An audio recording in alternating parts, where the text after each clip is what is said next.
Hey guys, tonight we descend into the lavish, absurd, and occasionally unsanitary bedrooms of medieval royalty, where power, lust, and absolutely no concept of boundaries collided in spectacular fashion.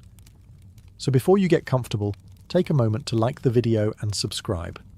But only if you genuinely enjoy what I do here.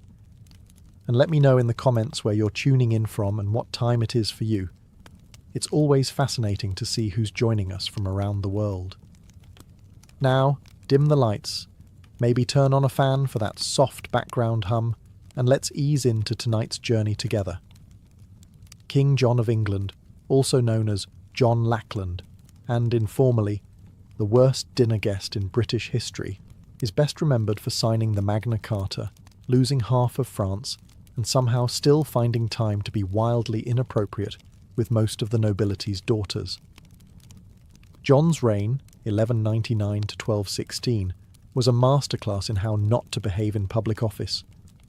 Politically, a disaster. Personally, somehow worse. John didn't just take lovers, he took them. He was notorious for kidnapping noblewomen, imprisoning them in royal castles, and entertaining them until they were either married off elsewhere or conveniently forgotten. His favourite technique for breaking up powerful families wasn't battle. It was seducing the wife, alienating the husband, and then charging him double taxes. Efficient. Chroniclers were so uncomfortable with John's behaviour that even biased medieval scribes, people who routinely ignored witch trials and floggings, wrote things like, "He was not temperate with women," and "He did not abstain from wives and daughters." That's medieval for, he made the Christmas party deeply awkward. At one point, John reportedly had 30 mistresses on official record. That's not romantic, that's a staffing issue. Several nobles complained directly to the crown that John was abusing their hospitality, which is a polite way of saying he slept with everyone, including the serving staff, and possibly the family goat. His behaviour was so bad, it nearly started a rebellion. Not because of taxation or war, but because half the barons were afraid to leave their wives unattended during royal visits. One baron refused to meet John unless his entire household was locked up first. That's diplomacy, 13th century style. And yet, in true royal fashion, John never saw a problem. He considered himself irresistible. There's no evidence for this outside of his own letters, but when you're king, delusion comes standard. In the end, King John left behind a kingdom in turmoil, a legacy of distrust, and possibly several children no one talked about at court. He was the kind of king who made people invent democracy, just to keep him away from their families. Not the worst monarch in history, but definitely the one you'd never let babysit. Charles VI of France, also known as Charles the Mad, ruled from 1380 to 1422. And yes, that nickname was earned, not given lightly at a drunken banquet. He began his reign with promise, young, handsome, capable. Then things took a turn. He started forgetting who he was, attacking his own knights, and at one point believed he was made of glass, insisting his servants wrap him in blankets so he wouldn't shatter while walking. Not exactly the image of kingly strength, but impressive in terms of creative paranoia. Now, most kings who believe they are fragile glass figurines usually avoid scandal. Not Charles. He somehow managed to juggle a royal mistress, a paranoid delusion, and civil war all at once. A multitasker. His long-suffering wife, Isabeau of Bavaria, tried to manage the court, while Charles did things like run screaming from mirrors and refuse to bathe for fear the water might dissolve him. Meanwhile, his mistress, Odette de Champdivers, was quietly moved into the palace, introduced to everyone as his comfort, which was medieval code for "don't ask questions, just smile." Odette, for her part, stayed with Charles during his most unhinged years. She must have had the patience of a saint or the property rights of a queen. She reportedly brushed his hair, listened to his glass-based ramblings, and helped him put on multiple layers of padded clothes so he could sit down safely. Nothing says passion like strapping your royal lover into a pillow suit. But Charles wasn't just eccentric behind closed doors. He also hosted court entertainments where things went horribly wrong. During one infamous event known as the Bal des Ardents, he and his friends dressed as wild men in flammable costumes and danced around with torches. Naturally, someone dropped a flame, and several of them burned alive. Charles survived, but his dignity did not. Despite everything, Charles fathered 12 children, several during episodes of apparent lucidity, or at least, enough lucidity. Royal chronicles don't clarify whether he remembered their names, but one can assume that naming a child not made of glass was discouraged. Charles VI ruled France into ruin, but more impressively, he managed to make mental illness, royal scandal, and medieval pyrotechnics all part of the same tragicomic package. And somehow, they still let him wear a crown. Peter the Cruel, also known as Pedro the Just, depending on whether you were with him or under a floorboard because of him, ruled Castile from 1350 to 1369. His idea of romance was a curious blend of royal charm, obsessive jealousy, and the occasional politically inconvenient murder. His early love life wasn't exactly Shakespearean. He fell for a noblewoman named Maria de Padilla, whom he may or may not have married in secret. The secrecy part is key, mostly because he was also being married off to other women for alliances, which made things slightly awkward. One of those women was Blanche of Bourbon, a French noblewoman he married, then locked in a castle 3 days later. She spent the rest of her life imprisoned because Peter decided Maria had prettier hair. Or maybe he just didn't like Blanche's accent. Either way, it was an aggressive form of ghosting. Maria, meanwhile, became his lifelong obsession. Even when he married other women, she remained his favourite. When she died, Peter reportedly wept for days, and then ordered that she be declared his legal wife retroactively, just to confuse everyone, and possibly to justify the fact that she had already given birth to 4 of his children. But Peter's passions didn't stop at unannounced annulments and royal kidnapping. He was known for falling in love violently, which is not poetic. It's just dangerous. One of his mistresses, Doña Juana, tried to leave him. She was later found in pieces, as were several of his political enemies and cousins, and occasionally people who made eye contact at the wrong moment. Contemporary accounts mention that Peter sometimes watched executions from his balcony while lounging with a mistress. That's not charming sociopath. That's HBO villain with poor impulse control. But even with all the drama, the Castilian court was never boring. Gossip flowed faster than wine, and Peter's relationships blurred the line between passion and vendetta. His idea of romantic gestures included surprise weddings, surprise divorces, and the occasional surprise stabbing. Eventually, Peter was killed by his own half-brother in a rather symbolic act of family therapy. But his reputation as one of Europe's most aggressively unromantic romantics lives on. If love is a battlefield, Peter brought siege equipment.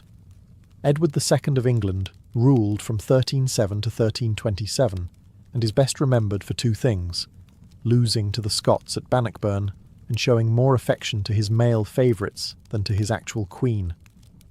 One of those things was considered treason.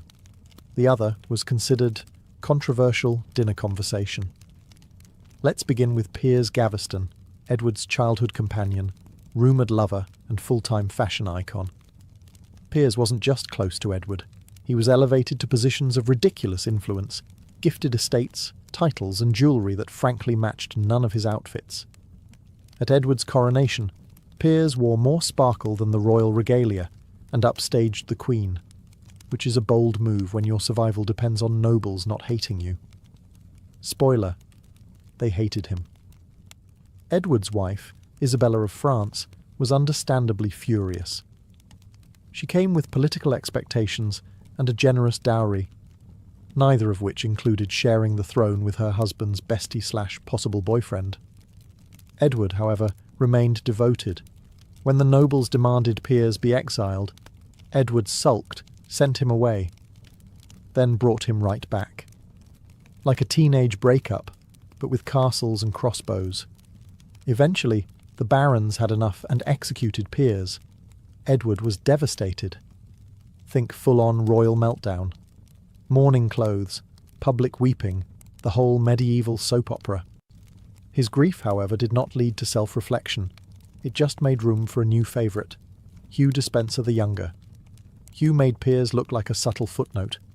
He wasn't just Edward's advisor, he was basically the second king. Land, titles, entire counties, Hugh got them. The rest of the nobility got angry. Isabella by this point switched from annoyed wife to full-blown vengeance avatar.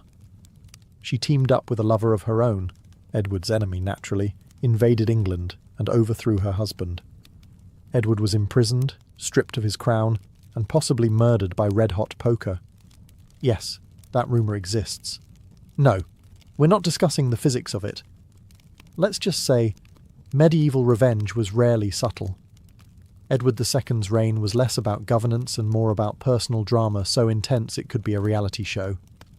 If the Plantagenets had Netflix, his season would have been banned in 3 countries. His mistake? Mixing politics with passion, ignoring everyone else, and assuming royal power meant nobody could touch him. Turns out, everyone could. Eventually. Wenceslaus of Bohemia ruled in the late 14th century, though ruled might be a generous term. He technically held titles like King of the Romans and King of Bohemia, but his real achievements were more along the lines of public nudity, aggressive drinking, and starting fights in his own palace. If you're thinking of Good King Wenceslaus from the Christmas Carol, wrong guy. That was his ancestor. This Wenceslaus? Not good. Not even vaguely decent. He began with promise, crowned as a teenager, intelligent, multilingual, and capable. But somewhere along the way, he decided the royal wine cellar was more useful than the treasury, and started governing from the bottom of a goblet. Wenceslaus developed a reputation for hosting multi-day drinking sessions, where policy decisions were made between rounds of mead and inappropriate limericks. His advisors began carrying flasks, not to drink, but to survive negotiations. At court, debates often ended with someone flipping a table or being challenged to a duel using breadsticks. He also developed the charming habit of streaking through the castle, sometimes mid-meeting. One chronicler records Wenceslaus delivering royal edicts completely naked, except for a sword belt. His justification? Clothes are for the timid. Hard to argue with that kind of logic, when the guy with the crown also has a longsword and no pants. Romantically, he favoured barmaids, laundresses, and occasionally nobles' wives, though he seemed more invested in their beer recommendations than their feelings. Affairs weren't scandalous at his court. They were practically job interviews. One noble accused him of seducing his sister. Wenceslaus shrugged and offered him a drink. Eventually, the Holy Roman Empire decided they'd had enough of his royal vodka and removed him as King of the Romans, a polite way of saying, "You're fired, but we're pretending it's political." Even his own brother called him useless, undressed, and usually unconscious. Still, Wenceslaus somehow reigned in Bohemia for decades. His people tolerated him the way one tolerates a loud uncle at a wedding, with eye rolls, careful seating plans, and lots of alcohol. In the end, he left behind a shaky kingdom, a flooded wine cellar, and a royal legacy best summed up as, he ruled like every day was his last hangover. Henry VIII of England is what happens when unchecked power meets unchecked hormones. He ruled from 1509 to 1547, and spent most of it either getting married, getting divorced, or getting mad at the Pope for not supporting his questionable dating decisions. You've heard the rhyme, divorced, beheaded, died, divorced, beheaded, survived. But that barely scratches the surface of Henry's royal rom-com turned horror series. Let's start with Catherine of Aragon, wife number 1. After 20 years of marriage, Henry decided God was mad at him for not having a male heir. Naturally, the solution wasn't introspection. It was annulment, excommunication, and the creation of an entirely new church. He invented Anglicanism just to date someone else. That's not devotion. That's pettiness with a cathedral. Enter Anne Boleyn, wife number 2. Henry wrote her love letters full of passion, obsession, and really bad poetry. She gave him a daughter, Elizabeth, who would later become one of England's greatest monarchs, but no sons. This led to her arrest for adultery, witchcraft, and possibly giving side-eye at court. She was beheaded. Henry moved on with the emotional range of a potato. Jane Seymour followed, producing a male heir, Edward, before tragically dying from childbirth complications. Henry mourned her deeply, by which we mean he waited a respectful 11 days before scoping out wife number 4. Next came Anne of Cleves, who Henry chose based on a flattering portrait. In person, he said she looked like a Flanders mare. That marriage lasted 6 months and ended in what we'd now call a no-fault divorce and a politely written Yelp review. Catherine Howard, wife number 5, was much younger and considerably less discreet. She was executed for adultery, though honestly, it's hard to blame her. Being married to Henry at that point meant dealing with gout, paranoia, and a man who could barely walk, but still insisted he was a gift to women. Finally, Catherine Parr, wife 6, who wisely outlived him by being literate, patient, and excellent at dodging accusations. By the time Henry died, he'd bankrupted England, eaten half its livestock, and turned the royal court into a soap opera where heads rolled more often than wedding bands. In short, Henry VIII loved hard, ruled harder, and left a trail of drama so legendary it's still being turned into musicals. Francis I of France, ruling from 1515 to 1547, was the walking embodiment of the Renaissance. Cultured, charming, sophisticated, and absolutely incapable of keeping his trousers buttoned. To his credit, he was a great patron of the arts. He invited Leonardo da Vinci to France, built magnificent palaces, and helped turn France into a cultural powerhouse. But while the painters were painting and the poets were poeting, Francis was busy seducing anything with a pulse and a title. His court was famous, or perhaps infamous, for its opulence, but also for being a kind of state-funded dating app. He employed gentlewomen of the bedchamber, a term that should have meant ladies-in-waiting, but really meant romantic shortlist. Entire political alliances were derailed because Francis accidentally bedded the ambassador's wife. And this wasn't quiet, subtle adultery. Francis was loud about it. He once declared to foreign dignitaries that French kings were expected to be excellent lovers, which is noble-sounding until you realize it came from a man who treated treaties and mistresses with the same level of commitment, which is to say, temporary. His most famous affair was with Françoise de Foix, a noblewoman who became his official mistress. She was witty, educated, and likely the only woman who could roast him in public and survive. Eventually replaced, because of course, she was followed by Anne de Pisseleu de Hailly, a woman whose name sounds like a medieval inside joke and whose political influence was matched only by her ability to outlast the competition. Even his enemies couldn't help but notice. The Holy Roman Emperor, Charles V, once described Francis as more dangerous in the bedroom than on the battlefield. He meant it as an insult. Francis probably took it as a compliment. And somehow, amid the affairs, banquets, and what can only be described as diplomatic flirtation, Francis still managed to rule effectively. Though his wars were expensive, and his taste in women even more so, the man was nothing if not enthusiastic. His reign was a whirlwind of silk, scandal, and second-hand perfume. Francis I wasn't just a king, he was France's most seductive historical liability, and honestly, he wouldn't have it any other way.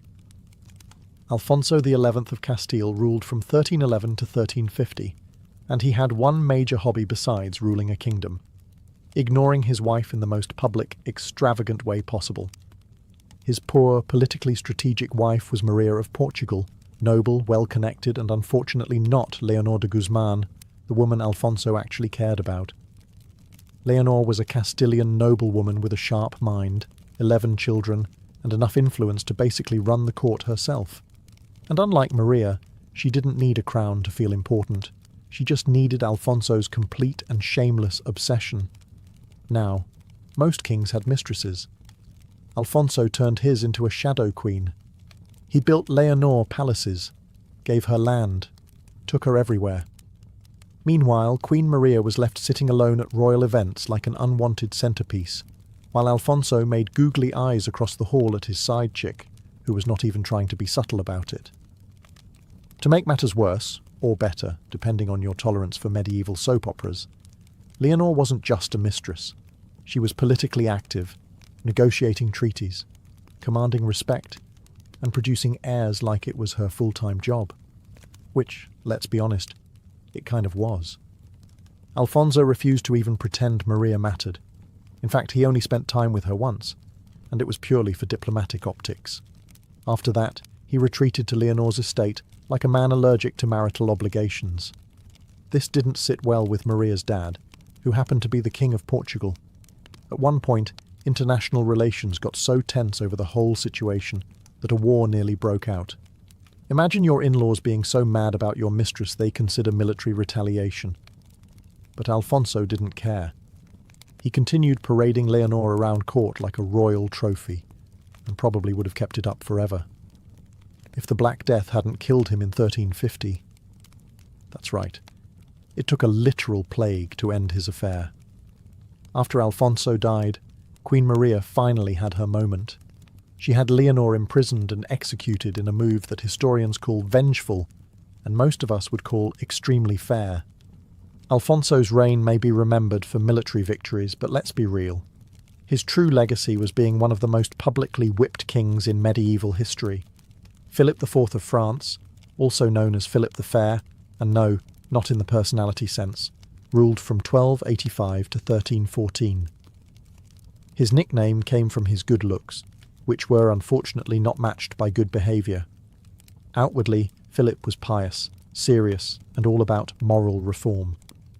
Inwardly, he was running a kingdom like it was a very tense reality show, complete with betrayal, secret trials, and a healthy dose of double standards, especially in the bedroom department.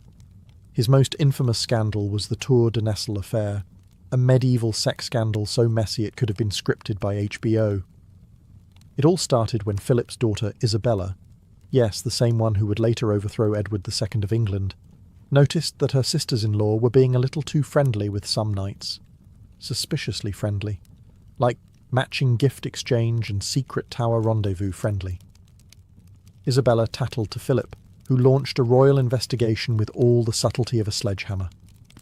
2 of the princesses, married to Philip's sons, were found guilty of adultery and publicly imprisoned for years, their heads shaved, their titles revoked, and their reputations completely annihilated. The 2 knights involved? Tortured, flayed, and executed in the public square.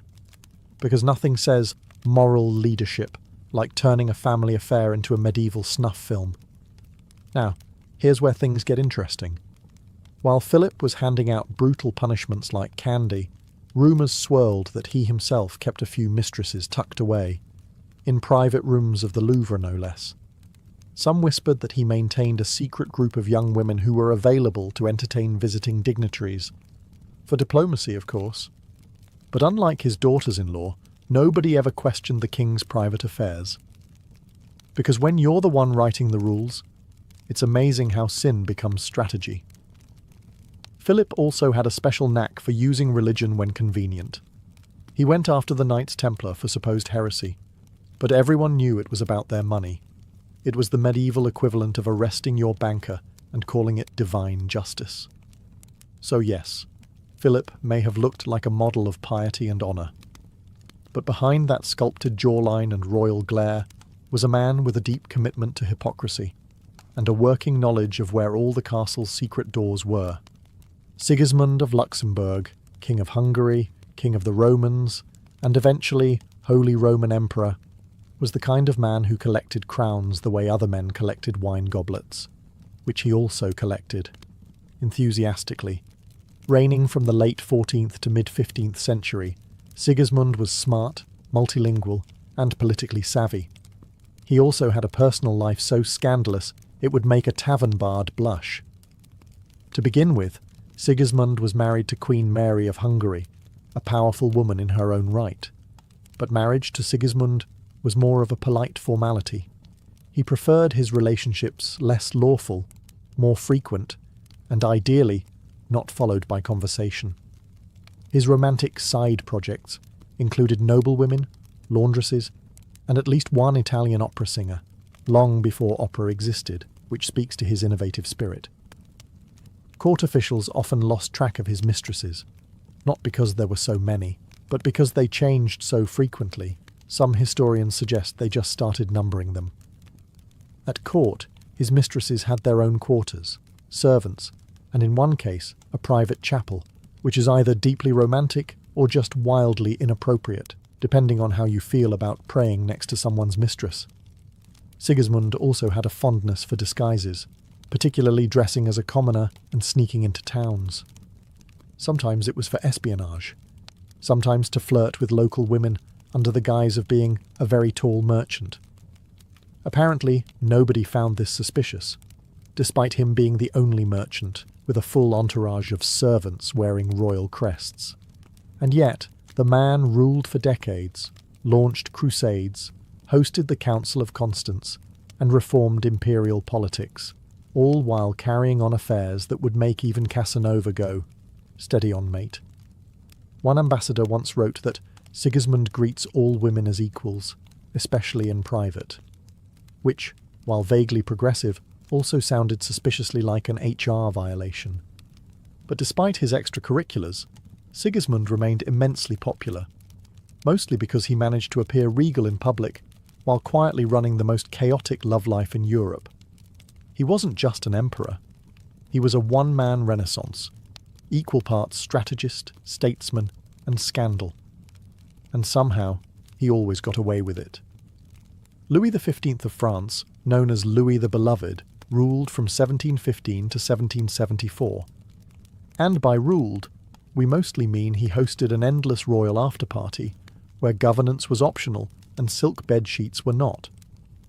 He started out promising enough, young, handsome, and poised to carry on the legacy of his great-grandfather, Louis XIV. But somewhere around his 20s, Louis decided national policy could wait, because he had a long list of ladies-in-waiting to attend to. Let's talk about the Parc aux Cerfs, the quiet little house near Versailles that Louis used for, let's call them, private auditions. Girls were recruited, usually poor but pretty, brought in discreetly, and rotated like seasonal produce. There were so many mistresses, the palace guards likely had a clipboard system. His most famous mistress, Madame de Pompadour, wasn't just a pretty face. She basically ran France behind the scenes. But when she lost interest in the physical side of their relationship, Louis said, "That's fine," and built a second harem instead. The logic? Keep Pompadour for brains and banter. Keep the Parc aux Cerfs for everything else. It was all very organised chaos. Each girl received gifts, titles, and in some cases, discreet housing once their contract expired. It was France's most unofficial but strangely efficient internship program. And the Queen, Marie Leszczyńska? She was around, somewhere, mostly ignored. Once she stopped having children, Louis treated her like antique furniture, too expensive to throw away but no longer relevant to the room. The scandal at court was so normalised that nobles didn't ask if the king had a mistress. They asked how many this week. Even foreign ambassadors gossiped in their letters about the turnover rate at Versailles. That's not a monarchy. That's a brothel with better uniforms. Ironically, Louis genuinely thought he was a good ruler, between lavish balls, discreet pregnancies, and awkward silences with his wife. His reign, while not catastrophic, set the tone for his grandson, Louis XVI, who would later lose his head, possibly because Grandpa spent too much time thinking with the wrong crown. In the end, Louis XV left behind a debt-ridden France, a disillusioned court, and a royal reputation that could best be summarised as loved by women, loathed by accountants. Christian VII of Denmark ruled from 1766 to 1808, though ruled might be too strong a word. Wobbled through life while other people ran the country is probably more accurate. You see, Christian had a few issues. He suffered from severe mental illness, likely schizophrenia, and was not particularly interested in the whole being king thing, unless it involved chasing servants with cutlery, which he apparently found hilarious. This made him more of a royal mascot than a monarch. Now Christian had a wife, Caroline Matilda of Great Britain, a sensible young woman who expected a somewhat normal marriage. What she got was a husband who preferred masturbating in public, talking to his hand, and disappearing during state dinners to ride imaginary horses down palace corridors. It's unclear what broke first, her patience or his grasp on reality. Enter Johann Friedrich Struensee, the king's physician. Smart, ambitious, and very interested in power, Struensee quickly became the real ruler of Denmark, and, somewhat awkwardly, the lover of the queen. Yes, that's right. Caroline Matilda went full soap opera and began an affair with her husband's doctor. And the king did not notice or care. Struensee wrote the laws, signed the edicts, and kept Christian occupied with puppet shows, sword games, and gentle nudges away from sharp objects. It was perhaps the only love triangle in history where one corner was just vaguely humming to himself in the background. Caroline and Struensee even had a child together, possibly the king's on paper, definitely not his in practice. For a while, the two ran Denmark like a very progressive, slightly scandalous think tank, but royal courts are rarely chill places. Eventually, Christian's jealous mother-in-law got wind of the affair and staged a coup. Struensee was arrested, tortured, and executed, quite dramatically, while Caroline was shipped off to exile with her reputation in tatters. As for Christian, he returned to being a gently supervised liability, spending the rest of his reign in a kind of padded silence. His reign is remembered less for achievements and more for the sheer absurdity of it all. A king who ruled nothing, a queen who tried her best, and a physician who tried a little too hard. History calls it a constitutional crisis. We call it Europe's weirdest love story. Charles II of England, who ruled from 1660 to 1685, came back from exile with one clear agenda: bring back fun, preferably with as many mistresses as humanly possible. Spoiler: mission accomplished.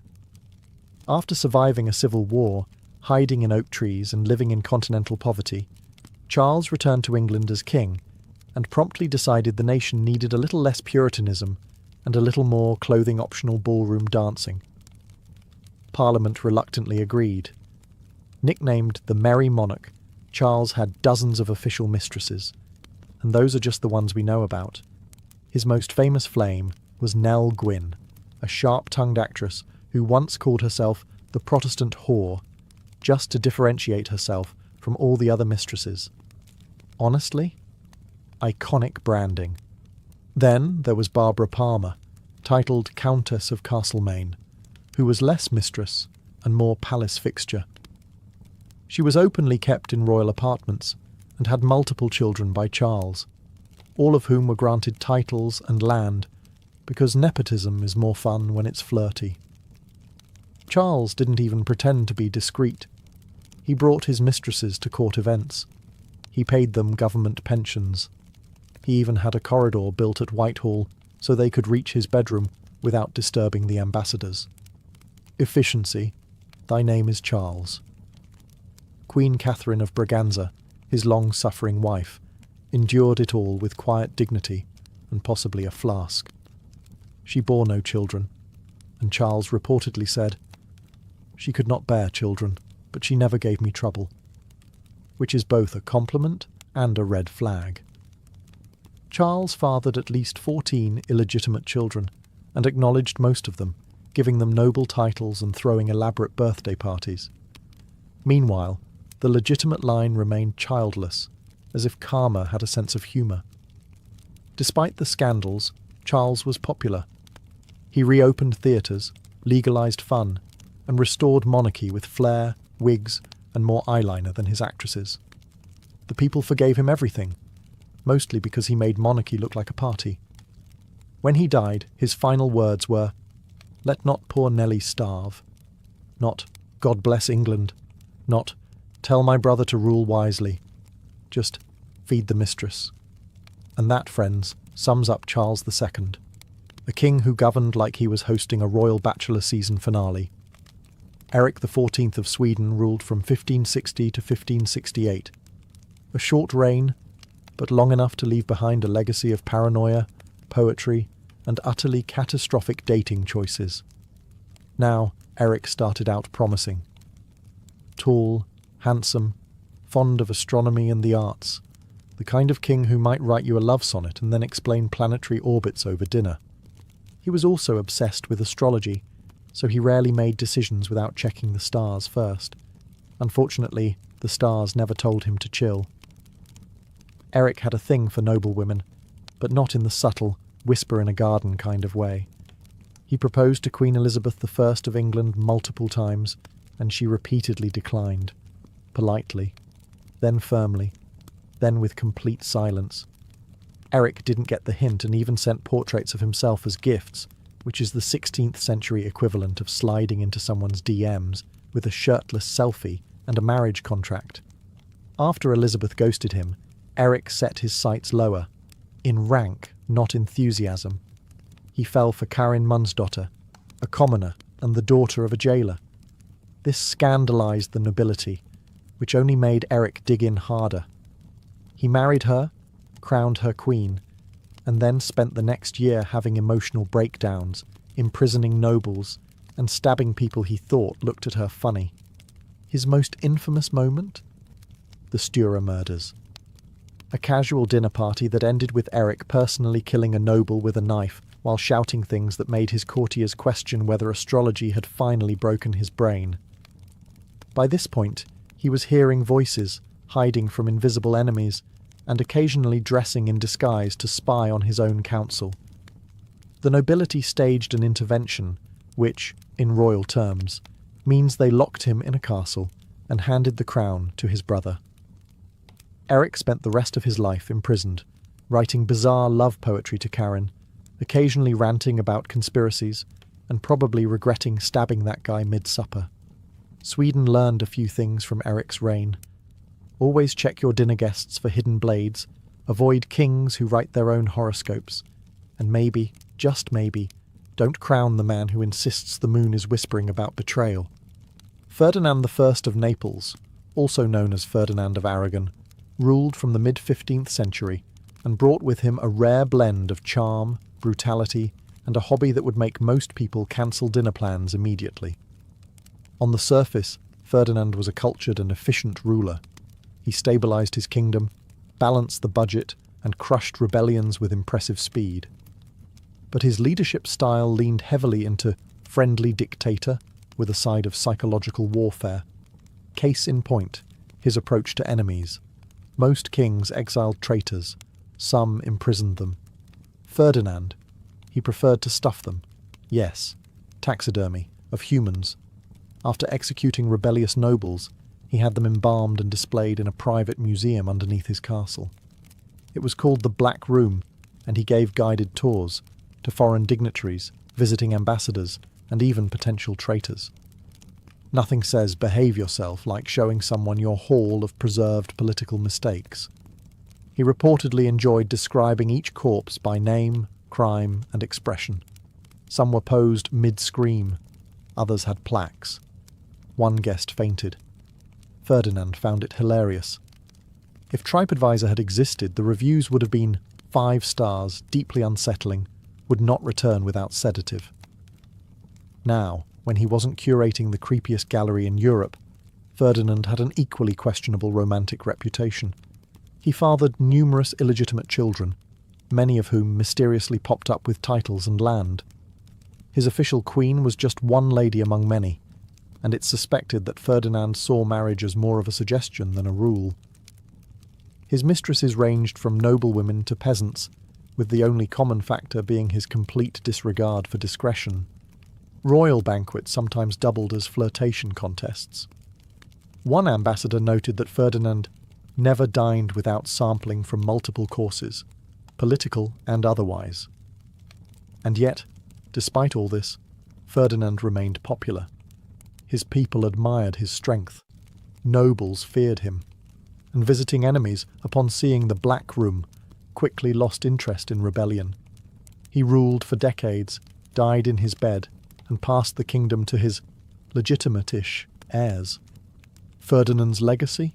A stable kingdom, a terrifying basement, and the firm understanding that some kings build alliances, others collect warning signs in glass cases. The year was 1119. The dust of the First Crusade still clung to the broken stones of Jerusalem. Christian pilgrims were flocking to the Holy Land in droves, believing the sacred city was now safe. But outside the city walls, it was chaos. Bandits prowled the roads. Muslim warbands struck caravans, and travellers were butchered or sold into slavery. The dream of Christian safety in the East was collapsing. That's when a knight named Hugues de Payan, along with 8 companions, made a vow. Not to a king, not to a lord, but to God. They pledged to protect Christian pilgrims with their lives, not just as soldiers, but as monks. They took vows of poverty, chastity, and obedience. No wives, no gold, no lands, just horses, swords, and faith. They called themselves the Poor Fellow Soldiers of Christ and of the Temple of Solomon. A mouthful, yes, but that final phrase mattered, because King Baldwin II gave them quarters on the Temple Mount, where the ruins of Solomon's temple stood. From this holy ground, they took their name, the Knights Templar.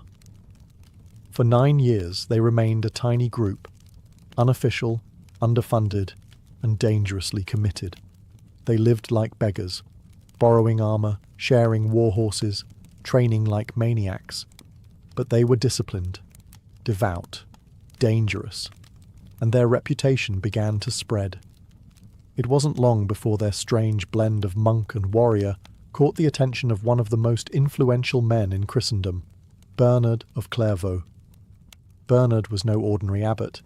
He was a spiritual rock star. When he spoke, popes listened, and he saw something divine in these men. At the Council of Troyes in 1129, he helped draft the official rule of the Templars, a rigid monastic code infused with martial purpose.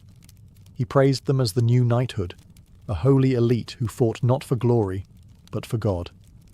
With Bernard's blessing and the Pope's approval, the Knights Templar were no longer just a desperate band of misfits. They became a religious order with divine sanction. Donations flowed in. Young nobles abandoned comfortable lives to join their ranks. From the dirt of Jerusalem, the Templars were rising, holy, hungry, and now officially unstoppable. But they had no idea that their greatest blessing, papal independence, would one day mark them for death. With papal recognition secured and their white mantles stitched with blood-red crosses, the Knights Templar weren't just monks with swords anymore. They were the shock troops of Christendom. The Crusader states in the Levant, fragile Christian outposts in a sea of Islamic resistance, were constantly under threat, and the Templars were now the wall that held the tide. Their code was brutal but clear: never retreat unless outnumbered 3-1. No ransoms, no mercy, no fear. They trained daily, fought with fanatical discipline, and believed death in battle was the highest honour. While most knights fought for plunder and pride, the Templars fought with a terrifying sense of righteousness.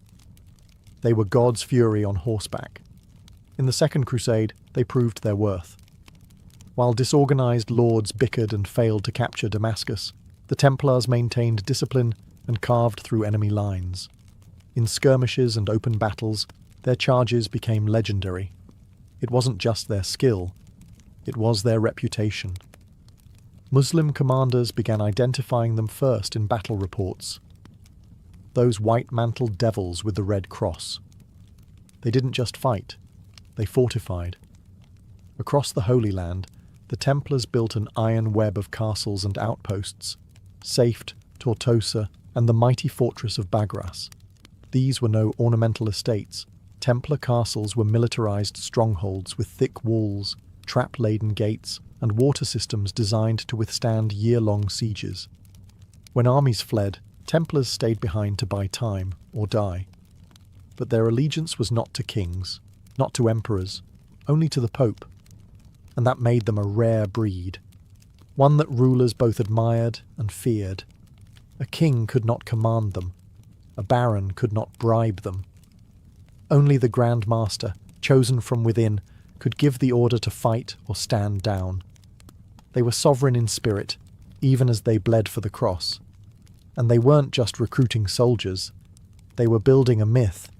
Their ceremonies were secret, their rites austere, their discipline absolute. To many, they were holy, to others, ominous. And yet, their popularity only grew. They had transformed from 9 dusty knights into an elite order spanning continents. But with fame came whispers, and with whispers came envy. The sword of God had become sharp, but someday it would be pointed at them. They began with borrowed armour and a vow of poverty. But within a century, the Knights Templar weren't just warriors. They were the world's most trusted financial institution. They didn't set out to become bankers. War made them rich. Faith made them trusted. And necessity made them brilliant. It started with donations. Nobles eager to support the Holy Land gifted them land, gold, livestock, even entire villages. The Templars didn't just hoard it, they managed it, carefully, strategically. They built commanderies across Europe, agricultural estates run like efficient businesses. Everything was accounted for: grain, livestock, taxes, tithes. A monk in England could be sending money to support a battle in Jerusalem within weeks. That kind of reach was unheard of. Then came the banking system. A nobleman heading to the Holy Land no longer needed to risk carrying a chest of coins. He could deposit funds with the Templars in Paris, receive a coded letter, and withdraw the same amount in Acre. It was one of the earliest forms of international banking. Templars charged modest fees, kept meticulous records, and never defaulted. They became the Swiss banks of the medieval world, centuries before Switzerland even existed. Their clients? Kings, queens, bishops, and merchants. They safeguarded the French crown jewels, managed papal finances, funded crusades, ransomed prisoners. In some cases, they even lent money to the very monarchs who would later try to destroy them. The Templars didn't flaunt their wealth. They weren't draped in silk or gold. Their churches were plain, their vestments humble. But beneath that austerity was an empire of ledgers, vaults, and armoured wagons, an invisible hand that touched nearly every economy in Europe. And yet, they refused to call themselves bankers. They were monks. Everything they did, they claimed, was in service of God. But the more gold they moved, the more enemies they made. The Church turned a blind eye. After all, the Templars answered only to the Pope.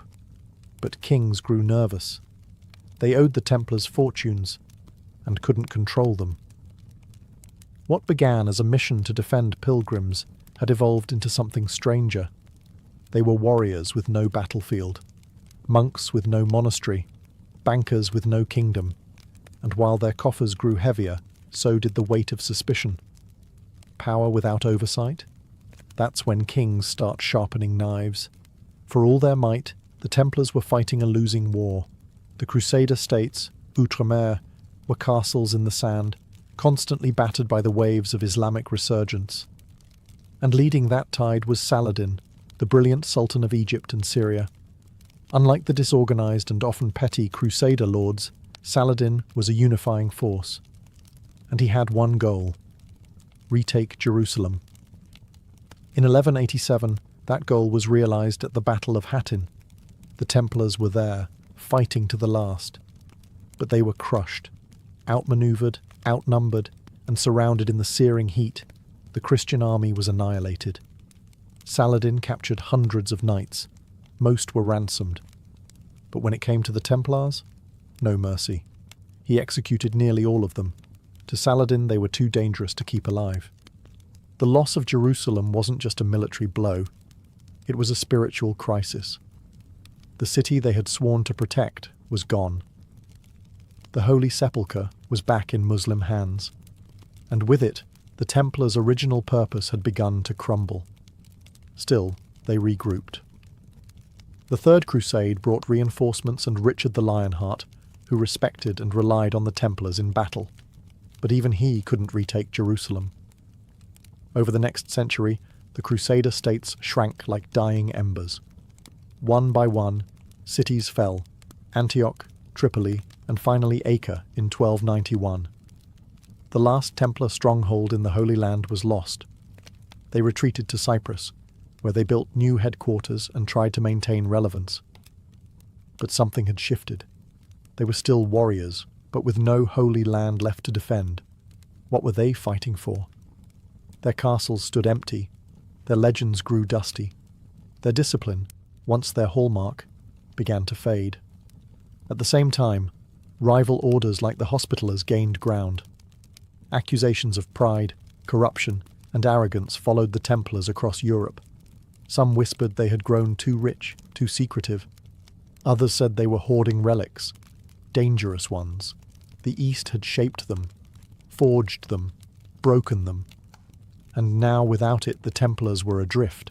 They still had their wealth, their network, their aura of power. But they had lost the thing that made them essential: a sword with no war, a brotherhood with no crusade.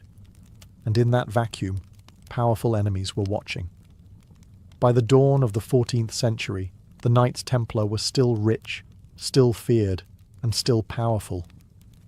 But for the first time in their history, they were also irrelevant. The Holy Land was lost. No more crusades were on the horizon. They had become a military order with no war, a religious order with no clear mission, and a financial powerhouse that answered to no king, and that made them a target.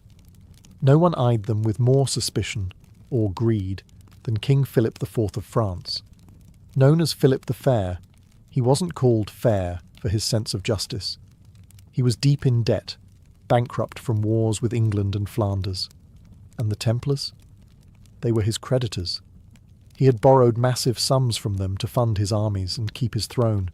But Philip didn't like being in debt, especially to men he couldn't control. Worse, the Templars were politically independent. They answered only to the Pope, not to the crown. They held land in France but paid no taxes to the king. They had their own fortresses, their own courts, their own armies. To Philip they were a dangerous state within his state, untouchable, immovable, and unbearably rich. So he began planning. Philip's propaganda machine got to work. Rumours spread that the Templars worshipped idols, spat on the cross, performed obscene initiation rites. No evidence, just whispers. But in an age of superstition, whispers were enough. He leaned on his puppet pope, Clement V, pressuring the papacy to investigate. Clement hesitated, but Philip wasn't waiting. In secret, Philip orchestrated one of the most coordinated mass arrests in medieval history. He set a date, gathered his soldiers, prepared his torturers. And on one cold Friday morning in October 1307, Friday the 13th, he struck. All across France, Templar knights were seized, interrogated, imprisoned, tortured. Confessions were forced. Some broke within hours. Others resisted until their bodies did. It was treason wrapped in holy justice, and it worked. The public, once loyal, began to turn. The Pope, pressured and humiliated, found himself cornered. The tide had turned not in battle, but in politics. And the warrior monks who once rode into enemy lines now sat chained in dungeons, accused of sins that no sword could defend. October 13th, 1307. The day that forever cursed Friday the 13th in the Western imagination. At dawn, across every corner of France, armed men moved in silence. Their orders were clear. Arrest every Templar you can find. No warning, no resistance allowed. The king's justice had arrived, with swords drawn and warrants sealed in secrecy. Thousands of knights were dragged from their beds, some in full armour, others in prayer. Grandmaster Jacques de Molay was taken in Paris, betrayed by the very kingdom whose crown jewels he had once safeguarded. Across cities and countryside, Templar commanderies were raided. their vaults cracked open, and their libraries seized. The charges were fantastical: heresy, idol worship, spitting on the cross, sodomy, devil rituals. Most of it was invented whole cloth by Philip's lawyers. But in an era of fear and religious zealotry, it didn't need to be true. It just needed to be believable. And the Templars? They were silenced with fire and iron. Torture chambers lit up across France. Men were stretched, burned, crushed, flayed, until their confessions dripped from them like blood. They admitted to whatever their inquisitors wanted: that they denied Christ, that they worshipped a severed head named Baphomet, that they kissed one another in secret ceremonies. Under unbearable agony, even Grand Master de Molay confessed, then later recanted. It was theatre masquerading as justice. A king destroying his creditors by accusing them of sins so grotesque, no one dared defend them. The Pope, Clement V, was humiliated.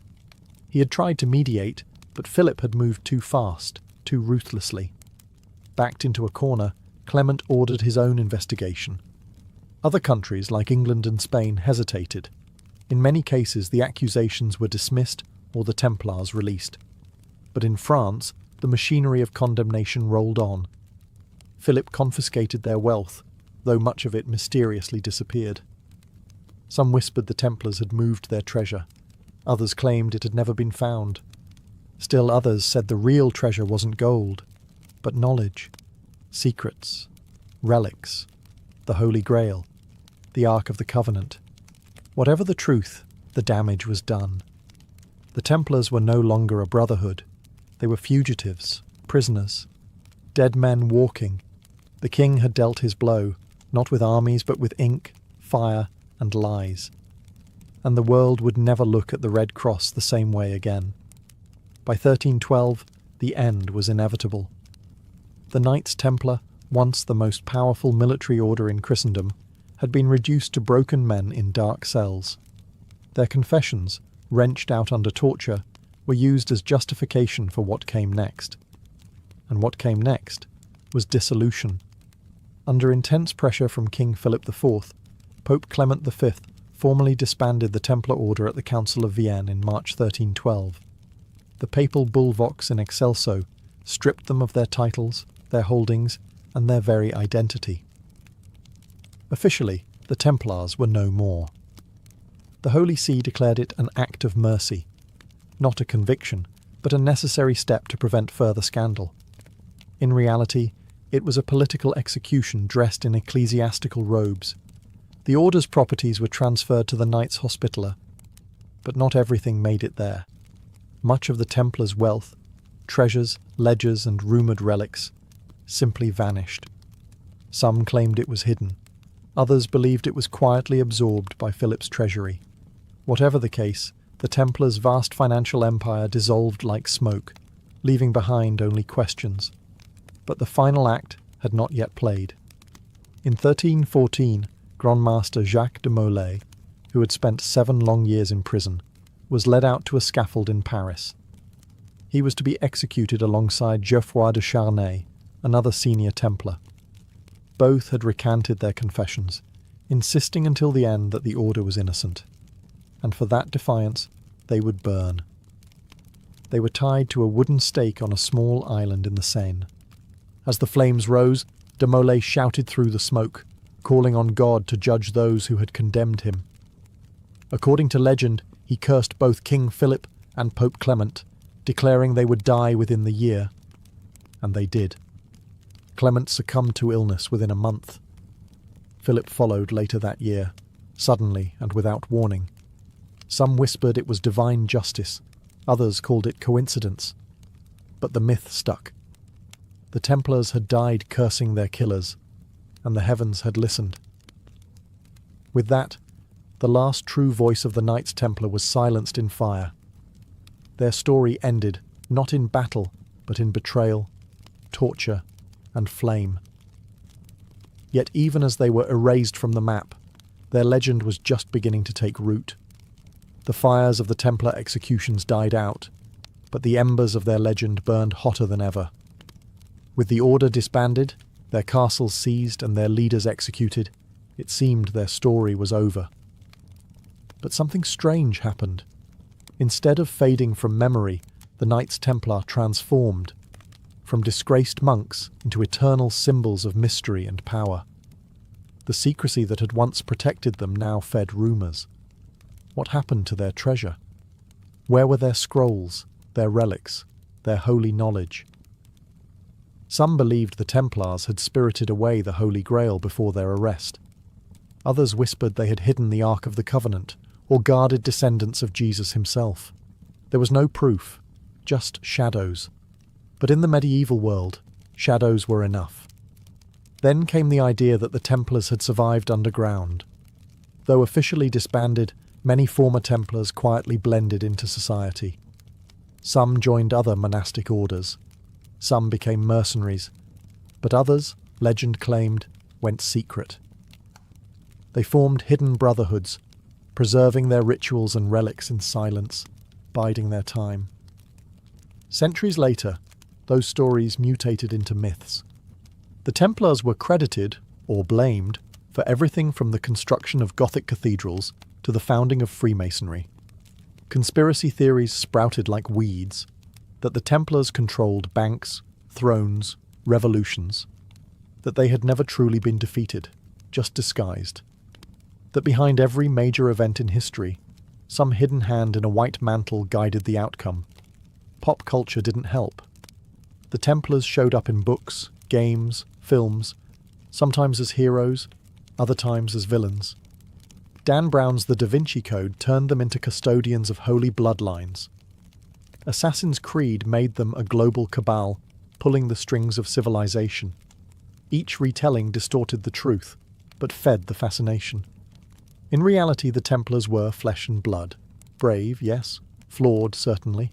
Religious warriors who tried to mix monastic vows with the violence of war, and paid the price. But myths endure because they offer something history often can't.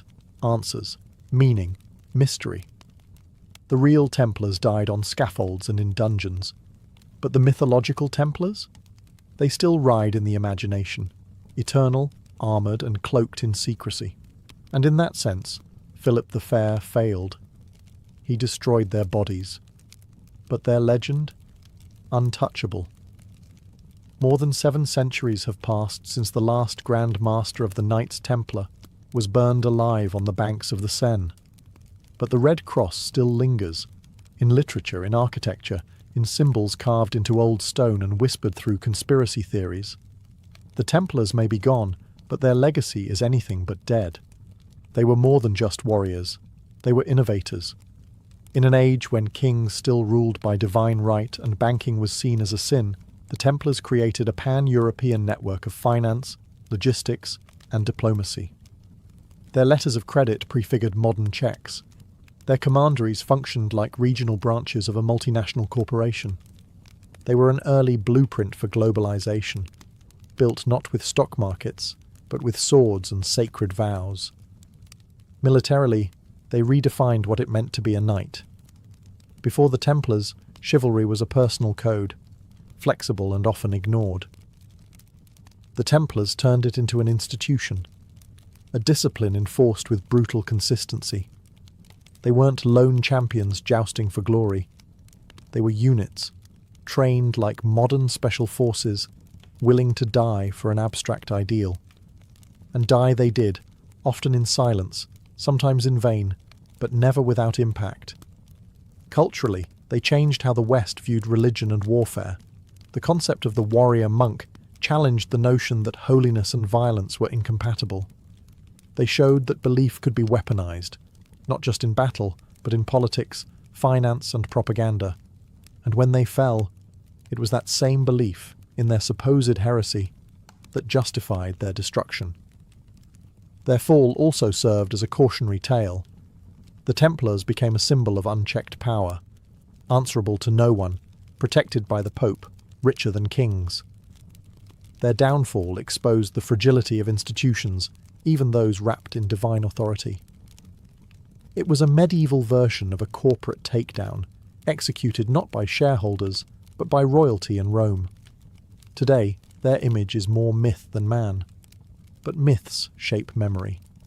And the memory of the Templars, courageous, flawed, betrayed, reminds us that history isn't just written in victories.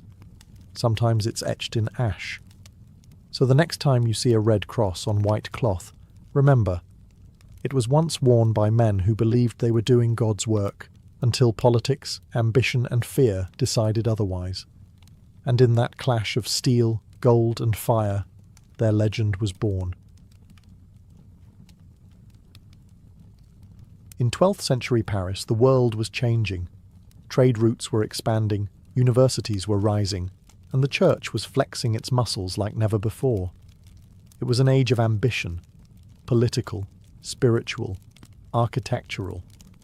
And in the centre of this rising city stood a dream made of stone. That dream belonged to Maurice de Sully, the Bishop of Paris. Appointed in 1160, he wasn't just a man of God, he was a visionary.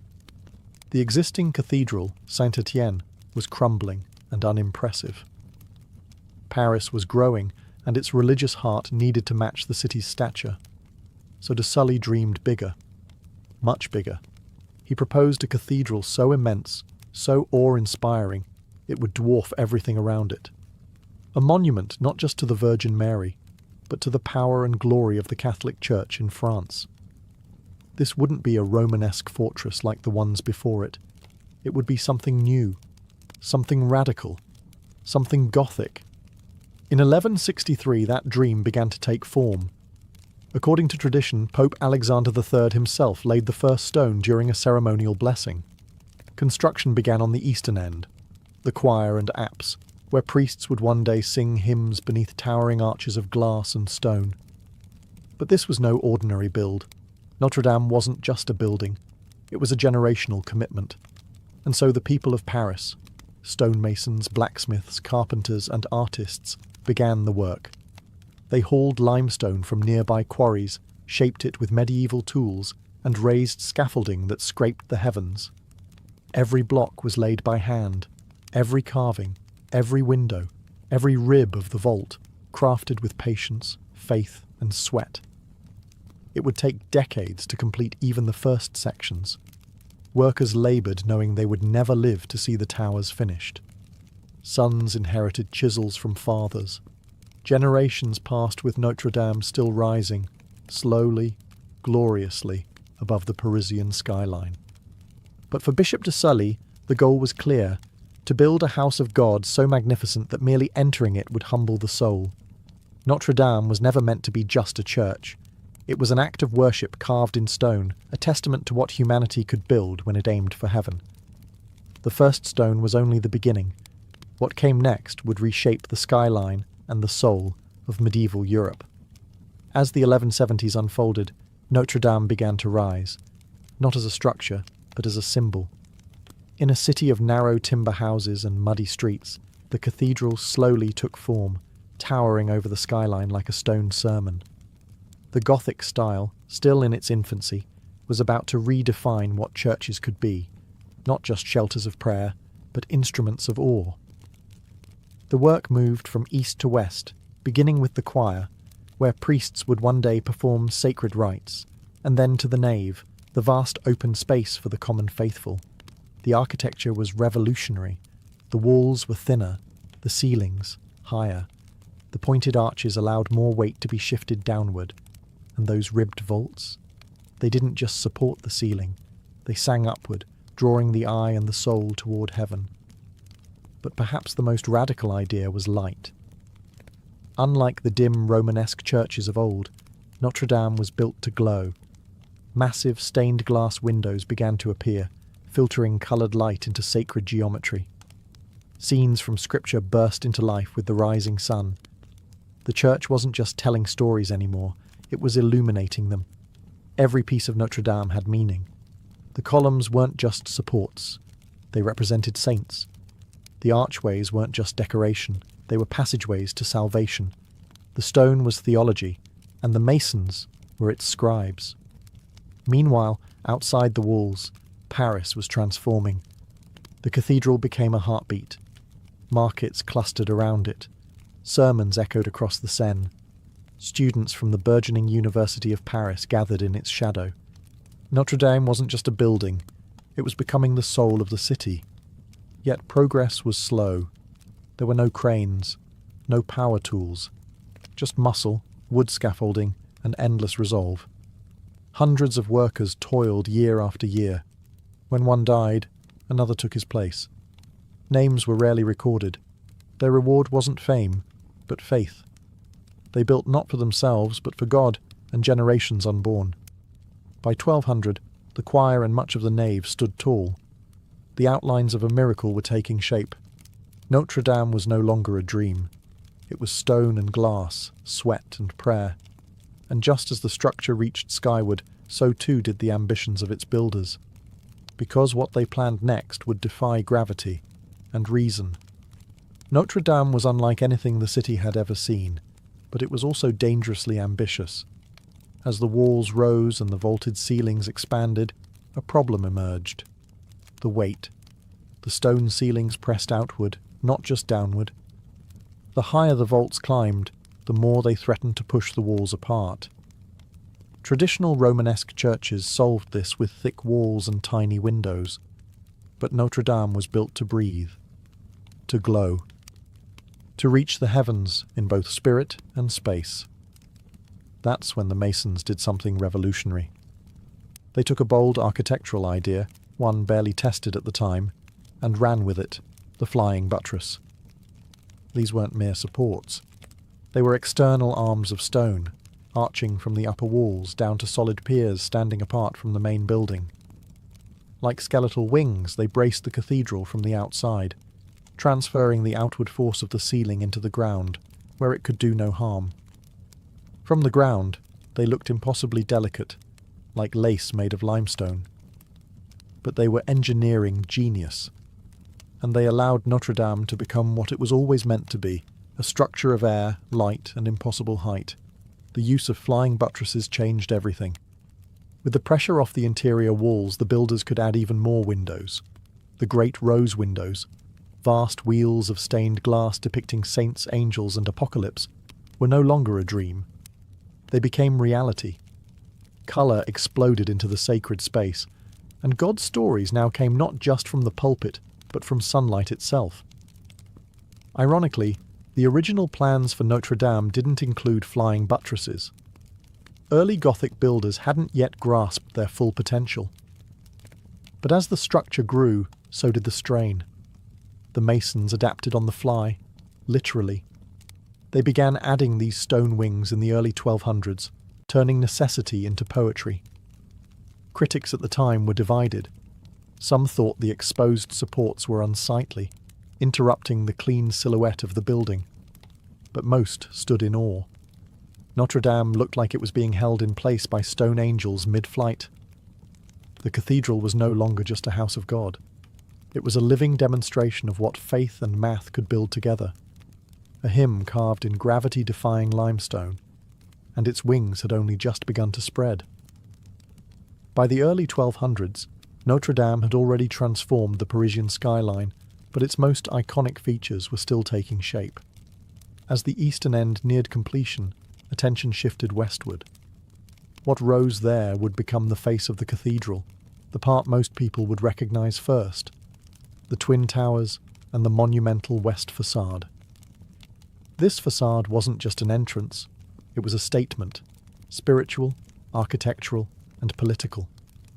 The church wanted you to feel small as you approached it, and it succeeded. The doors soared to impossible heights.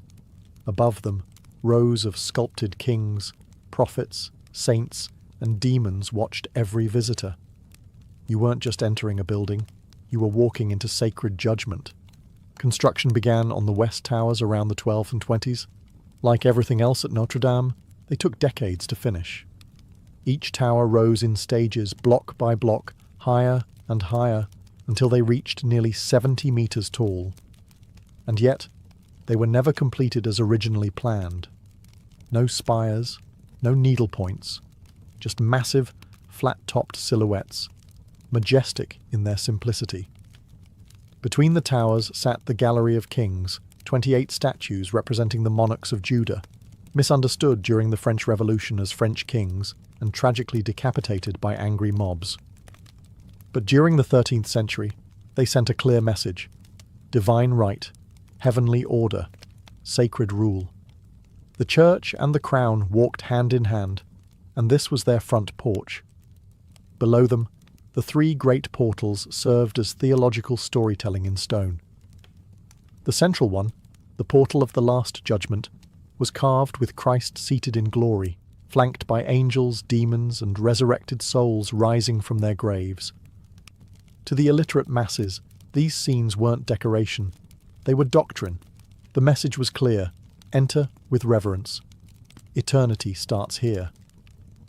Above the doors, a rose window bloomed into being, nearly 10 meters across, framed by intricate tracery and flanked by statues of the Virgin Mary and Child. Light passed through coloured glass like a divine spotlight, projecting saints across the nave. By the mid-1200s, the towers were nearly done. The facade stood complete, solemn, symmetrical, overwhelming. It was a fortress of faith, a billboard for God's authority, and a warning to the sinner. And yet, the builders weren't done. The heart of Notre Dame still needed finishing. The transept, the roof, the spire that would one day pierce the clouds. They had built its face. Now they would give it a crown. With the towers and west facade standing in proud defiance of gravity, Notre Dame was becoming more than a shell. It needed a soul, and that soul lived inside, within the vast expanse of its nave, its transepts, and its sacred choir. These were the spaces that would carry the voices of monks, the footsteps of kings, and the prayers of thousands. By the mid-1200s, work focused on the transepts, the arms of the cross-shaped layout that gave Gothic cathedrals their iconic floor plan. Under architect Jean de Chelles, and later Pierre de Montreuil, these wings were expanded and adorned with new rose windows, even more ornate than those on the western end. The north transept featured a luminous window that bathed the space in cool blues and heavenly purples. The south, warmer, fiery, and just as divine. These weren't just design choices, they were theology in colour. The northern window represented the Old Testament, the southern, the New. The two wings told the full story of salvation, one illuminated in light, the other in fire. Inside the cathedral, columns soared like tree trunks in a forest of stone. Vaulted ceilings stretched nearly 35 meters high, their ribbed arches meeting like palms in prayer. This wasn't architecture. It was choreography, an upward motion guiding the soul toward heaven. And then there was the altar, the sacred center of the space. Here, the Mass was celebrated. Here, relics were venerated. And here, the elite of France came to kneel. Royal weddings, coronation masses, papal visits. Notre Dame became the spiritual stage for the nation itself. But it wasn't just the elite who filled these walls. The people came too. Merchants, peasants, pilgrims. The cathedral became a public sanctuary, echoing with sermons, songs, and the occasional scolding from the pulpit. It was a place to witness miracles, or to beg for one. Every surface inside told a story. The sculptures, the stained glass, even the floor tiles. Notre Dame didn't just house the divine, it performed it. Faith was everywhere, carved in stone, floating in incense, radiating from glass. By the late 13th century, the interior was nearly complete. The heart of the cathedral beat strong. But it still lacked one thing, a crown to pierce the heavens. And that's when they began building the spire. By the end of the 1200s, Notre Dame already looked like a miracle. Its towers soared, its nave echoed with sacred chants, and its rose windows flooded the interior with divine light. But something still seemed unfinished. The cathedral had a face, a heart, and wings, but no crown. No vertical accent to lead the eye beyond the roofline and into the heavens. That's when plans began for the spire. Unlike the twin towers, which were heavy and grounded, the spire would be elegant.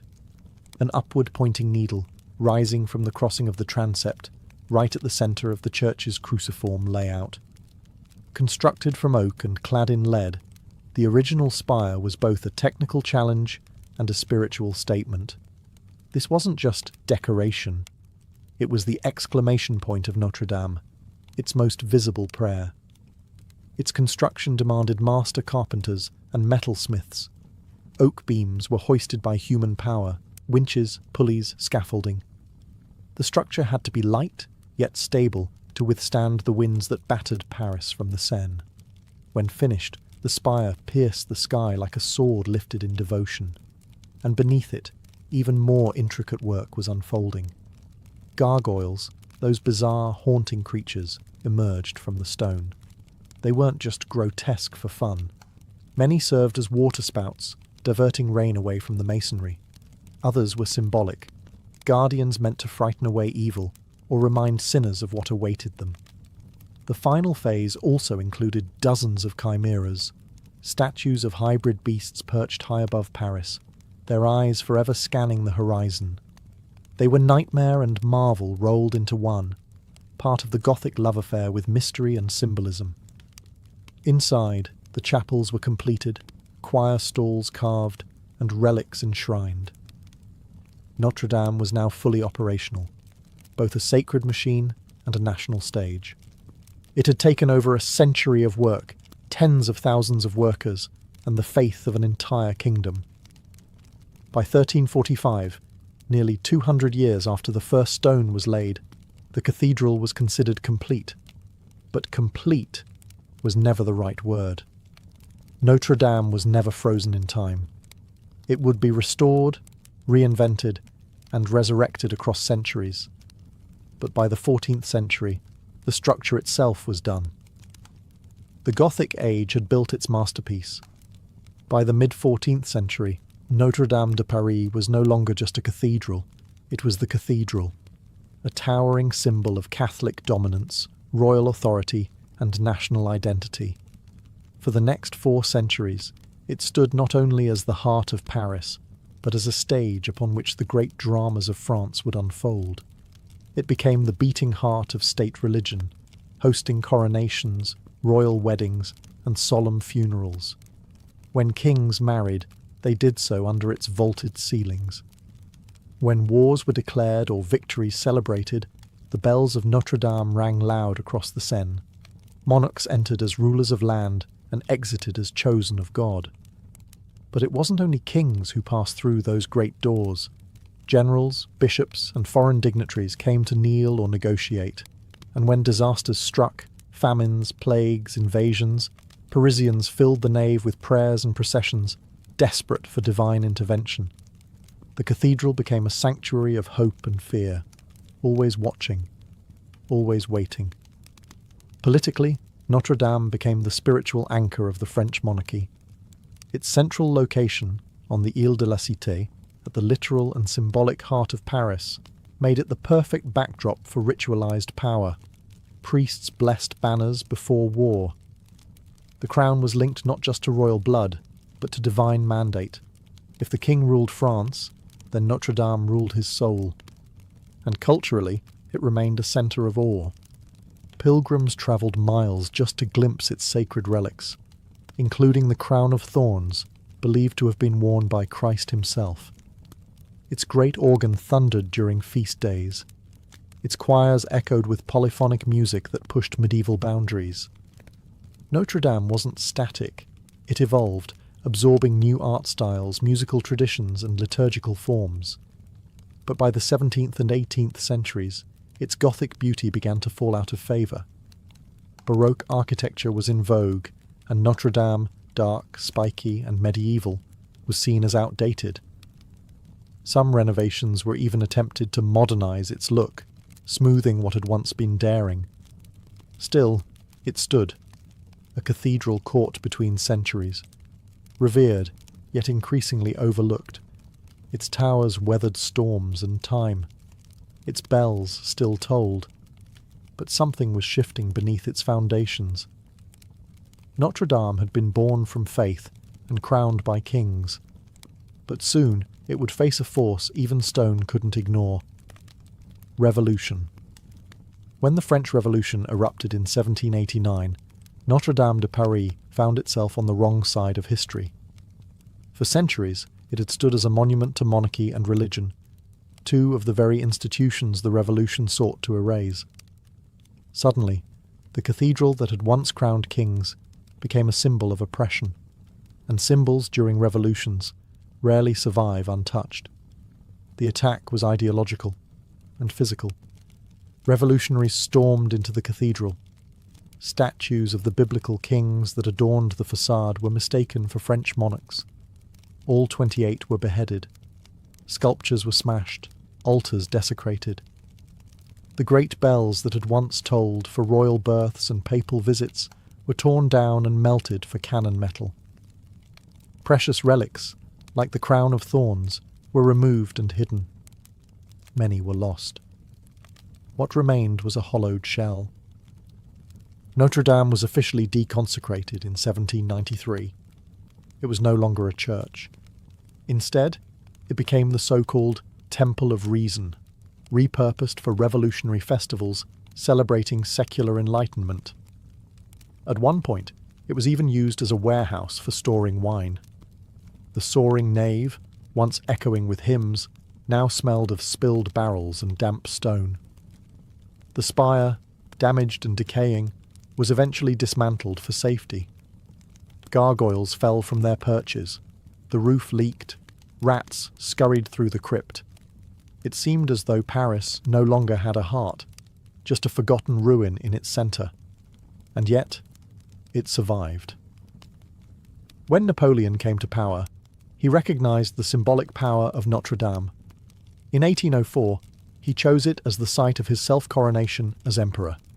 The cathedral was reconsecrated and cleaned up just enough to host the lavish ceremony. But this wasn't a religious act. It was theatre. Napoleon crowned himself, famously snatching the crown from the Pope's hands. Notre Dame, once again, served the powerful, but without the sanctity it had once embodied. Still, decades of neglect left their scars. By the 1830s, Notre Dame was crumbling, physically and spiritually. It was slated for demolition more than once. Some Parisians thought it would be better to replace it with something modern, something less medieval, less haunting. And then, a writer stepped in. A writer who would see past the cracked stones and shattered statues to something eternal, something worth saving. Because just when the world was ready to forget Notre Dame, Victor Hugo reminded them. In 1831, a book hit the shelves that would save a cathedral. Victor Hugo's Notre Dame de Paris, later known in English as The Hunchback of Notre Dame, wasn't just a Gothic novel. It was a passionate plea for preservation. Through the eyes of Quasimodo, the deformed bell ringer, Hugo turned Notre Dame into more than just a backdrop. It was a living character, wounded, misunderstood, beautiful in its decay. And the public listened. The novel stirred hearts across France.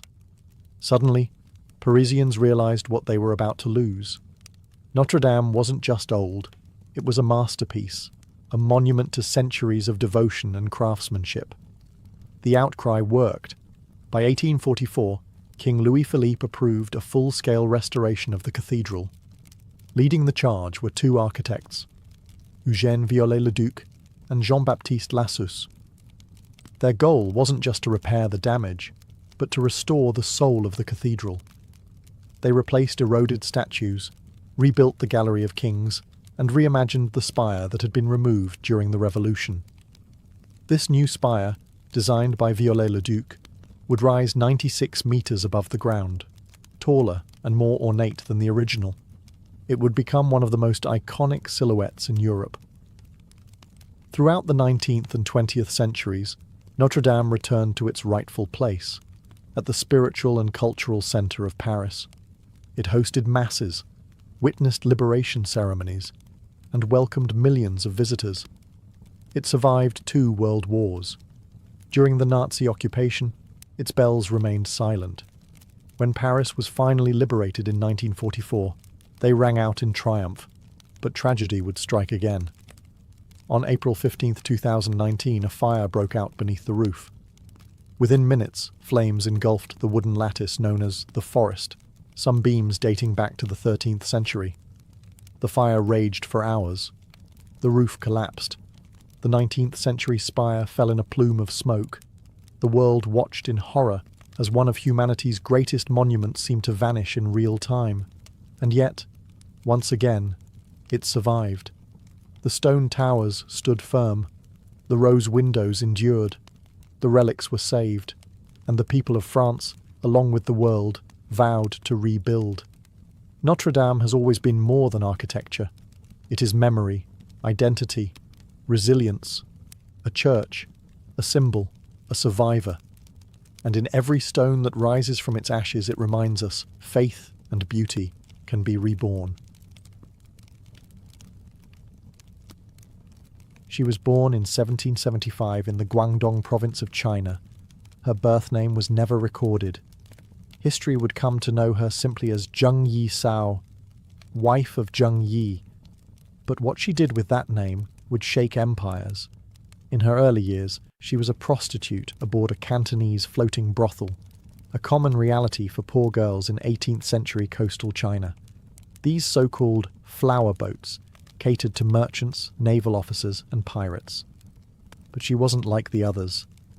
She listened. She watched. She remembered names. She made powerful clients talk. Over time, she became more than entertainment. She became an information broker. And then came Zheng Yi, a powerful pirate lord who commanded the Red Flag Fleet, one of the most formidable pirate factions in the South China Sea. He wasn't the first pirate she served, but he would be the last. Struck by her wit and cunning, Zheng Yi proposed marriage. She accepted, but not without terms. In a move practically unheard of in her time, she negotiated her position. She wanted joint control of the fleet, not just as a wife, but as a partner. She would handle political alliances, manage plunder, and have a say in every strategic move. Zheng Yi agreed. Whether out of love or shrewdness, he knew she was an asset. Their marriage in 1801 was the beginning of one of the most successful pirate dynasties in history. Zheng Yi quickly embedded herself into the fabric of pirate politics. She studied the hierarchies, the rivalries, and the codes of the pirate world. While Zheng Yi sailed and conquered, she quietly built networks, recruited allies, and learned to rule from the shadows. But she didn't stay in the shadows for long. When Zheng Yi suddenly died in 1807, possibly in a typhoon, many assumed his empire would fracture.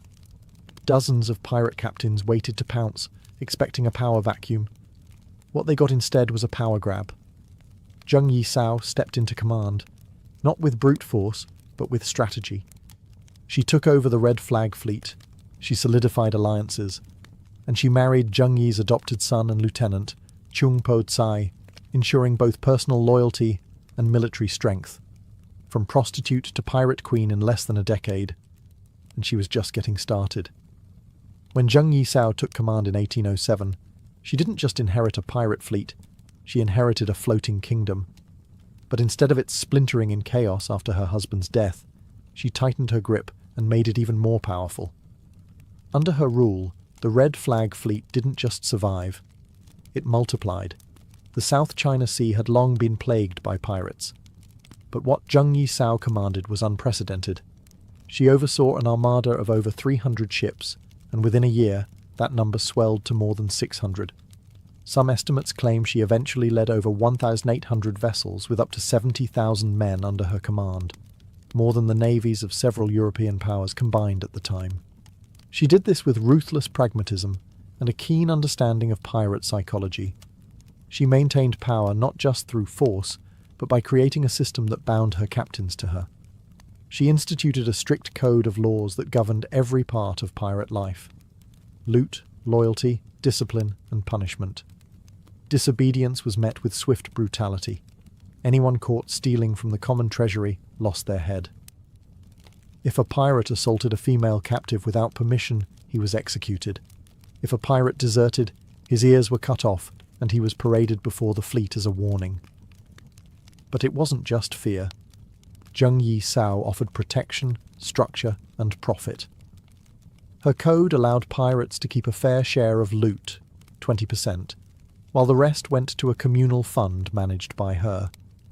This gave everyone a stake in the system and built loyalty through stability.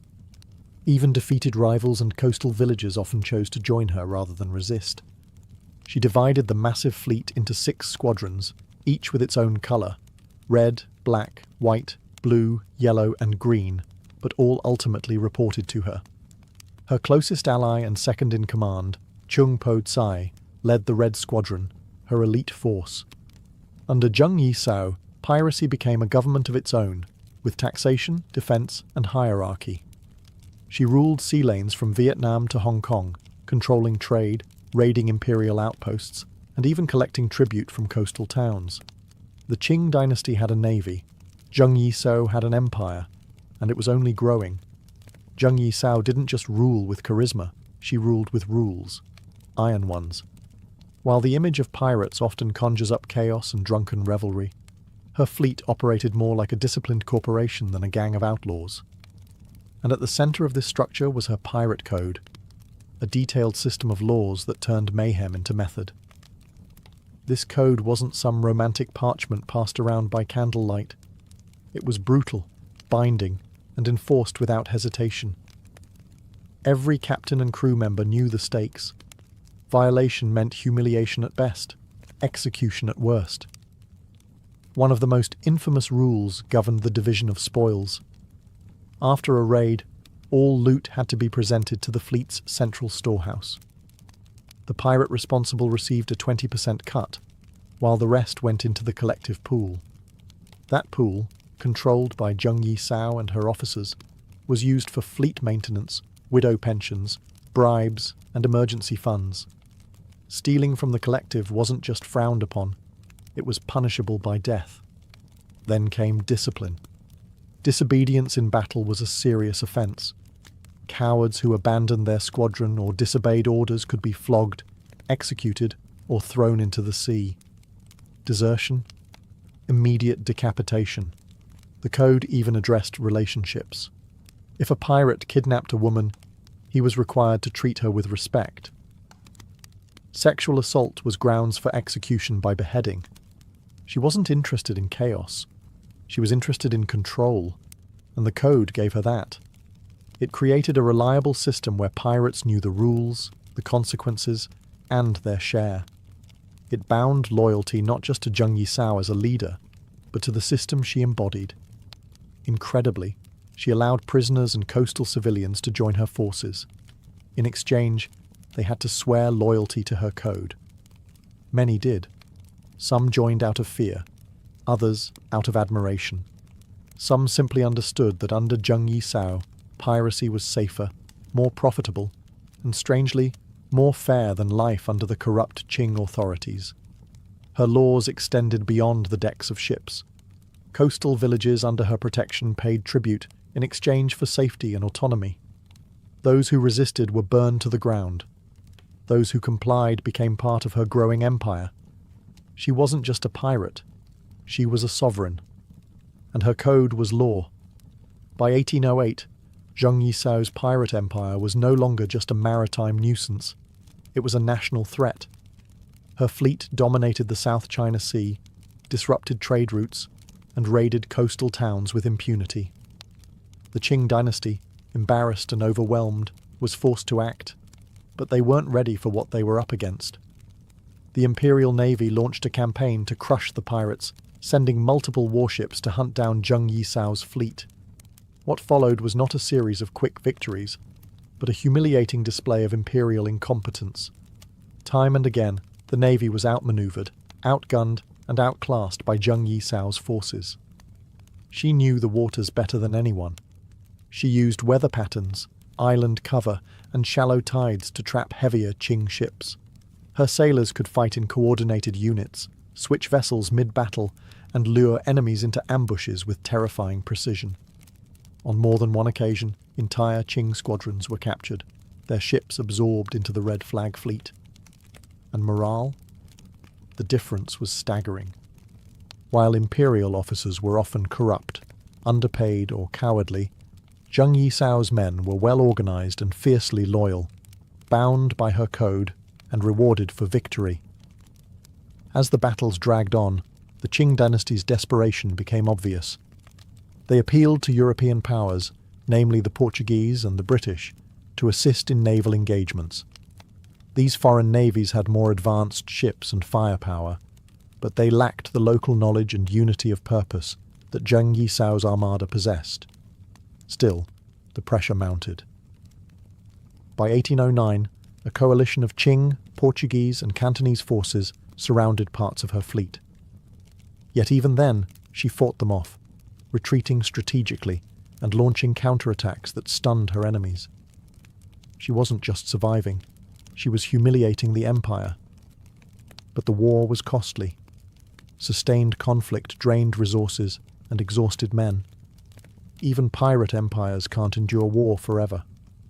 And while she remained unbeaten at sea, Zheng Yisao understood something crucial. Sometimes, power isn't about winning every fight. Sometimes, it's about knowing when to walk away, with everything intact. She had no intention of dying at sea or being dragged in chains to a Qing court. She had a different plan, one that would leave even her enemies stunned. By 1810, Zheng Yisao had done the impossible. She had held off the might of the Qing dynasty, humiliated foreign navies, and ruled the waves with unmatched dominance. But she was also a realist. She knew that wars, especially ones with endless fronts and growing enemies, couldn't be fought forever. Supplies were thinning, alliances strained, and her fleet, though still massive, was beginning to feel the weight of attrition. So, she changed tactics. Zheng Yisao reached out to the Qing government, not with surrender, but with terms. Bold ones. She knew she held leverage. The Qing had failed to beat her militarily. Their own citizens feared her more than they respected the empire. She could bargain not as a criminal begging for mercy, but as a leader of a state. She travelled to Guangzhou personally, on her own ship, surrounded by armed guards, flying the Red Flag Fleet's colours proudly. It wasn't a plea, it was a power move. She requested amnesty, not just for herself, but for her entire fleet. Thousands of pirates. She demanded the right to keep her wealth. She even insisted her second-in-command and husband, Chung Po Tsai, be given a military rank in the Qing Navy. The government was stunned, but the truth was, they were tired too. The empire couldn't afford another costly, drawn-out campaign. So, in a moment of rare pragmatism, they agreed. Zheng Yisao surrendered with style. On April 18, 1810, she led over 17,000 pirates, men, women and children, into the city, not in chains, but in procession. Over 200 ships were handed over, weapons laid down ceremonially, and the entire pirate confederation disbanded without a drop of blood spilled. No trials, no executions, no forfeiture of wealth. Chung Po Tsai was granted a captaincy in the Qing Navy. Zheng Yisao retired as a free woman, untouched, undefeated, and still immensely rich. In a world where most pirate stories end in betrayal or death, Zheng Yisao's ended with negotiation and retirement. She had played the game perfectly, first with cannons, then with words. And as her red banners came down, her legend was only beginning to rise. Most pirate stories end in blood, gallows, or obscurity. But Zheng Yisao didn't just escape that fate, she built a second life from it. After negotiating the greatest pirate surrender in history, she walked away not as a fugitive, but as a respected, wealthy woman with her legacy intact. In 1810, after the surrender of her fleet, she settled in Canton, modern-day Guangzhou, with her husband Chung Po Tsai, who now served as a captain in the Qing Navy. The transition from pirate queen to respectable citizen might seem absurd, but for Zheng Yisao, it was just another act of calculated survival. She lived openly, even comfortably, and the Qing authorities largely left her alone. Rather than fading into obscurity, she quietly became a businesswoman. She opened a gambling house and an opium smuggling operation, technically illegal, but largely overlooked due to her influence. She wasn't out to build another empire, but she had no intention of being forgotten either. She kept her connections, protected her wealth, and lived on her terms. Her marriage to Chung Po Tsai endured, and together they raised a family. While he continued serving the Qing Navy, hunting down pirates ironically similar to their past selves, Zheng Yisao focused on their business interests. She moved in elite circles, consulted on maritime affairs, and remained a legendary figure among sailors and traders throughout the South China coast. What's extraordinary isn't just that she lived, it's how she lived. She broke every mold her society had for women. Born poor, sold into prostitution, she clawed her way to the top of a male-dominated criminal world. Then, instead of dying in battle or on the scaffold, she retired peacefully and died of old age in 1844, at the age of 69. She didn't seek redemption. She didn't need it. Her life was the ultimate act of defiance, a living rebuttal to every law, custom, and expectation set before her. In a time when women were barely allowed to speak in public, Zheng Yisao commanded fleets, dictated treaties, and negotiated with emperors. And then, she walked away richer and freer than any pirate in history. Her sails lowered, her cannons quiet, yet her legend still echoed across the sea. History remembers pirates like Blackbeard, Bartholomew Roberts, and Henry Morgan, men who roamed the Caribbean, sowed chaos, and met violent ends. But in the shadow of their infamy stands Zheng Yisao, not only as their equal, but as someone who surpassed them by almost every measure. She didn't captain a handful of ships. She commanded entire fleets. She didn't plunder a few coastal towns. She controlled entire regions of the sea. And she didn't die on the gallows or in a gunfight. She negotiated her way out of piracy and into peace. Among the pantheon of pirate legends, she remains the most successful and least understood. But make no mistake, her success wasn't just luck or ruthlessness. It was strategy, intellect, and a deep understanding of power. She was a tactician, a politician, and a psychologist. She knew how to keep loyalty through fear, yes, but also through order, reward, and a carefully crafted system. And what made her truly exceptional was the fact that she achieved all of this as a woman in Qing-era China, a society steeped in Confucian ideals that confined women to silence and servitude. Women weren't expected to lead in the marketplace, much less on the high seas. Zheng Yisao didn't just challenge that norm, she shattered it. She earned the respect of hardened pirate captains, forced the Qing dynasty to the negotiating table, and ended her life as a business owner and matriarch. She wasn't dependent on a man's legacy. She took it, expanded it, and made it her own.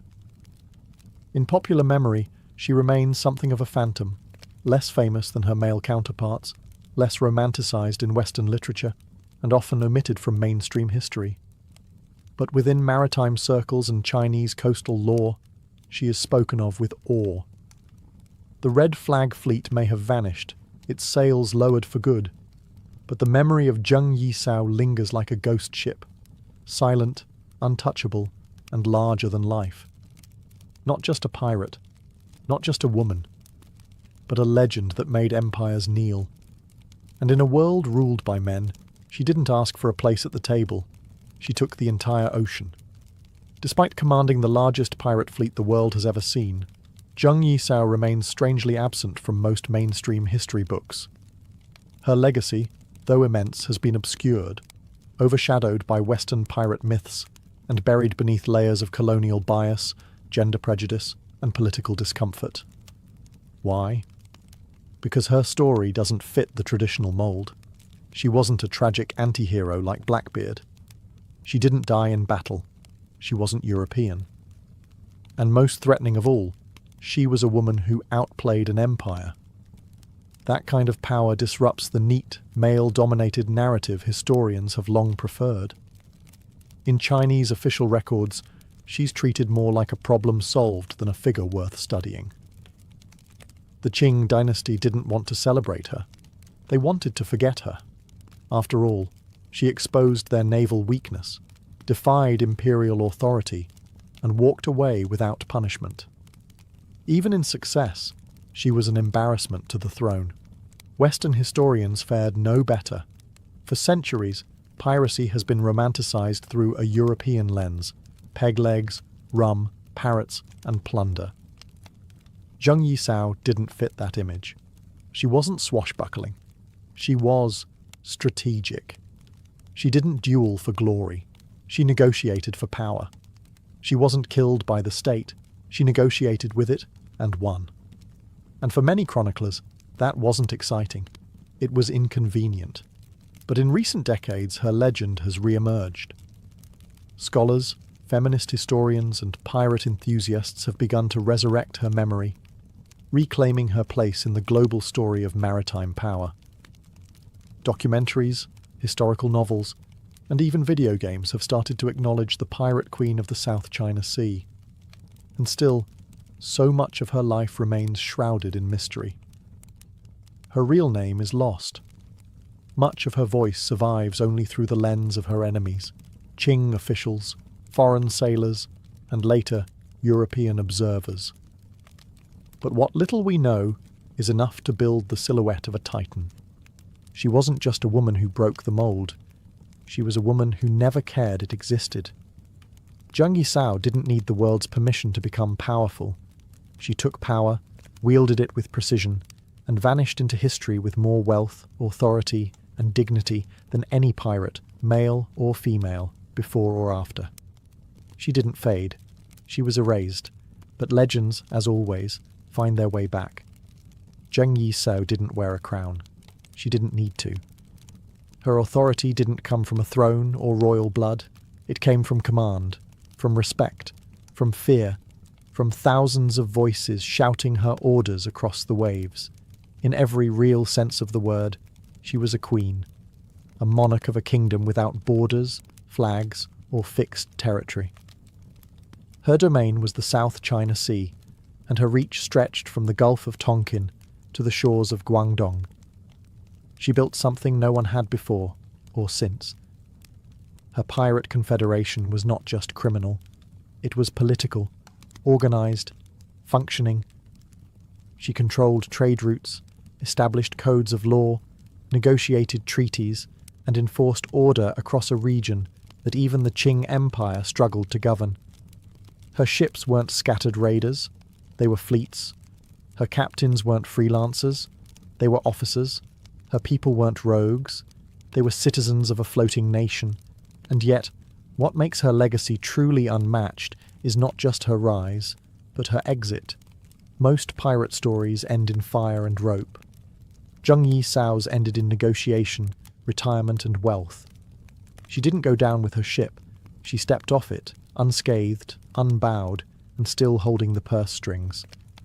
By the time she died in 1844, she had done what no pirate, no emperor, no general had done before. She walked away from absolute power by choice and kept her legend intact. Today, few monuments bear her name. No palace, no statue in the square, but her presence haunts the South China Sea like a storm cloud that never left. In the whispers of sailors, in the ink of rebel women, in the hearts of those who understand that leadership is not about birthright, but about will. Zheng Yisao was proof that greatness doesn't ask permission, that even in a world built to silence women, one voice, sharp, strategic, and unyielding, can command an empire. She ruled without apology, she fought without hesitation, and she retired without defeat. Not a myth, not a legend, but a woman who conquered the sea, and walked away before it could take her. Her sails are gone, but her shadow still stretches across the waves.